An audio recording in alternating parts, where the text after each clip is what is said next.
صدقۃ الفطر ہر بندے نے اپنی جیب کے مطابق ادا کرنا ہوتا ہے، اور صدقۃ الفطر رمضان کے آخری عشروں میں ادا کیا جا سکتا ہے۔ چاند دیکھنے کے بعد سے لے کے عید کی نماز تک کی جو بات ہے وہ غلط العام ہے۔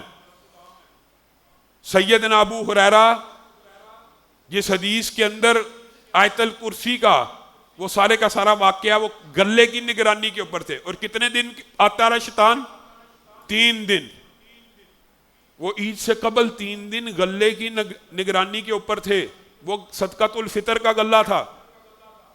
تو آپ تمام احباب نے آج ہی کوشش کرنی ہے کہ صدقۃ الفطر نکال لیں، تاکہ بر وقت ٹائم کے مطابق غریبوں کی جیبوں میں چلا جائے، اور جو مستحق ہیں اللہ کے فضل سے اس ادارے میں بھی صدقۃ الفطر کی کلیکشن کا انتظام موجودہ ہونا کتنا چاہیے۔ جب صدقۃ الفطر یا پیسے دینے کی باری آتی نا، لوگ بڑے سیانے ہوئے تھے، کیا کھاتے ہیں جی؟ آٹا ہی کھاتے ہیں۔ حالانکہ روزانہ ٹیبل کے اوپر مٹن پڑا ہوگا، مرغی پڑی ہوگی، چاول پڑے ہوں گے، مرغن غذائیں پڑی ہوں گی، کیا کھاتے ہیں؟ بس یہ آٹے کی روٹی کھاتے ہیں۔ اب بھائی روٹی آٹے کی کھاتے ہو، میکڈونلڈ سے 2000 کا برگر کھاتے ہو، KFC جا کے ہزاروں کی ایٹمیں کھاتے ہو، مندی کی دکان پہ چلے تو مٹن کھاتے ہو۔ صدقۃ الفطر دینا ہے تو آٹے کا دینا ہے۔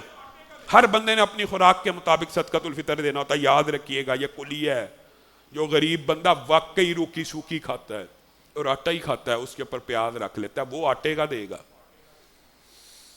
لیکن آپ اور میں جو مٹن کھاتے ہیں جی، صدقۃ الفطر ذرا علامہ صاحب آٹے کے حساب سے بتائیے، آٹے کے حساب سے جی 400 کے قریب ہے، وہی دینا، وہ نہیں دینا۔ ہر بندے نے اپنی جیب کے مطابق دینا۔ جو دن میں ہفتے میں 1-2 مرتبہ مٹن کھانے کی جس کو اللہ نے توفیق دی ہے، اس کا کم از کم صدقۃ الفطر کشمش کے برابر ہونا چاہیے۔ 4000 3000 2000 اپنی جیب کے مطابق۔ اور صدقۃ الفطر ہر بندہ مومن کے اوپر لازم ہے، چاہے اس کے گھر میں ایک بچہ بھی ہے اس کا بھی صدقۃ الفطر دینا ہے، اس کے گھر میں مستقل جو ملازمائیں ہیں ان کا صدقۃ الفطر بھی دینا ہے۔ جو اجرتی ملازم ہوتے ہیں، گھریلو ملازم جو گھر میں رہ رہے ہیں، ان کا صدقۃ الفطر دینا مالک کی ذمہ داری ہے۔ اور وہ ملازم جو اجرتی ہوں، مطلب اجرتی ملازم کا مراد یہ ہوتی ہے یہ بندہ آیا ہے کپڑے دھو کے چلا گیا، یہ بندہ آیا ہے، یہ عورت آئی ہے صفائی کر کے چلی گئی، ان کا صدقۃ الفطر مالک کے ذمہ نہیں ہے۔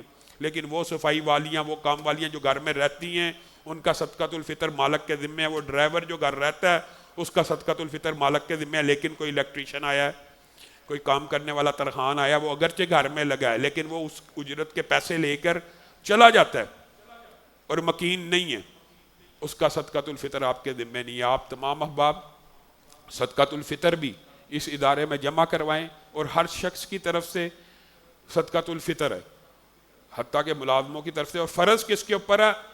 جس بندے نے صدقۃ الفطر لینا ہے، یعنی جو مستحق ہے نا، صدقۃ الفطر اس کے اوپر بھی فرض ہے۔